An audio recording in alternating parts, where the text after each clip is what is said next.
နည်းနည်းလေးမေးရအောင်ပါဒီသွေးပေါင်က160ရှိတယ်ဆရာကြီးလာတော့နော်ငါကသွေးပေါင်ကဘယ်လောက်ထိကြာဘူးလဲတက်ဘူးလဲ ကျွန်တော်160 180 150အဲ့ပတ်ဝန်းကျင်တွေမှာပဲပြေးနေရပါ ဟောနောက်တစ်ခုကတို့ခေါင်းမခွဲခင်တုန်းကယောဂစဖြစ်တော့အဲ့သွေးအောင်မလား ခင်ဗျာဆရာ သွေးပေါင်ကလေ ဟုတ်ကဲ့ တက်တာအဲ့လိုပဲ အဲ့လောက်ပတ်ဝန်းကျင်မှာဆရာ160 180 150ဆရာပုံမှန်ဆိုတာမရှိတဲ့လောက်ပဲဆရာ နောက်ခေါင်းခွဲပြီးတဲ့သွေးပေါင်ကဘယ်လောက်အနေထားရှိတယ် ခေါင်းခွဲပြီးတော့လဲဆရာသွေးပေါင်အဲ့လောက်ပတ်ဝန်းကျင်ပဲဆရာ160တော့များတယ်ဆရာအများနဲ့ချိန်လိုက်160တစ်ဖိုက်ကျန်180ဖြစ်နေအဲ့ဒါအတက်စားတွေဘာတွေလဲဘာမှမစားဘူးပေါ့နော်ဆရာစားတော့လဲစဉ်းနေတယ် နောက်တစ်ခုကတို့ဆရာရှိမလာခင်ကတက်တာမင်းဘယ်နေရာချတစ်ခါတက် ဆရာတစ်လောက်တစ်ခါပုံမှန်တက်တယ်ဆရာဂျားမှာဆရာဖောက်ပြီးတော့10ရက်တစ်ခါတက်သွားသေးတယ်10ရက်ပဲกว่าတယ်တစ်ခါထပ်တက်သွားတယ် ဟိုဆရာဟိုကမင်းအခုနောက်ဆုံးတက်တဲ့နေရာဘယ်နေရာစတက်သွား နောက်ဆုံးတက်တာဆရာအခုဒီပတ်တနေကနေကစတက်တာဆရာ တနင်္ဂနွေနေ့ဆိုတော့တို့ကဟိုဟာပေါ်ဒီနေ့အင်္ဂါလေ25 20 23ပေါ့ ဟုတ်ကဲ့ဆရာ 23ရက်နေ့ကတက်တာပေါ့ ဟုတ်တော်လည်းနာသွားတယ်ဆရာ တက်ပြီးလူကဘယ်လိုခံစား တက်ပြီးဆရာလူကလုံးဝဆရာသူကဖြည်းဖြည်းနဲ့ဆရာခိုင်းမိတဲ့နေတယ်ဖြည်းဖြည်းမှနာတာရှင်းရှင်းကြတော့မနာ ကောင်းပိုင်းရော ဟုတ်ဆရာခေါင်းနဲ့တော့လိုက်ရိုက်မိတာပေါ့ဆရာဒီပါးလေးလည်းပုံကုန်တယ်ည တက်ခဏနေဘယ်လိုခံစားရလဲ တက်ခဏနေထုံမူလာတာဆရာထုံမူလာတာအဲ့မူလာတဲ့အမူကဘလုံးမမိနစ်ပိုင်းစက္ကန့်ပိုင်းပြုံးထိတ်မရအောင် အဲ့ဒါလက်သွားဘူး ထိတ်မြရတယ်လုတ်သွားပြီဆရာ တက်တော့တာ ရပြီးရရတယ် အေးတက်ပြီးထိသွားတာပေါ့အခုမနေ့ကတို့24ရက်နေ့မှာ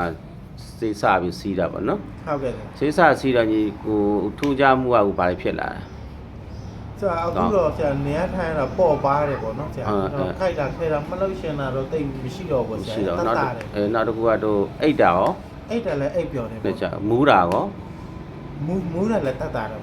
မူးတယ်လည်းတတ်တာတယ်ညလည်းအိတ်ပြော်တယ် အခုသွေးပေါင်ကမနေ့က24ရက်နေ့ကဆရာချိန်တော့160 90ရှိတယ်နော် ဟုတ်ကဲ့ဆရာ ဒီနားတော့နှလုံးခုံတော့ကတော့သူကတော့85နော်ရှိတယ်အောင်စီချင်းကတော့98ပေါ့နော် ဟုတ်အခုဒီနေ့25နဲ့ခုမနက်ပိုင်းရောက်တော့ပြန်ချိန်ကြည့်တဲ့အခါကျတော့အပေါ်သွေး130အောက်သွေး80ဖြစ်သွားပြီ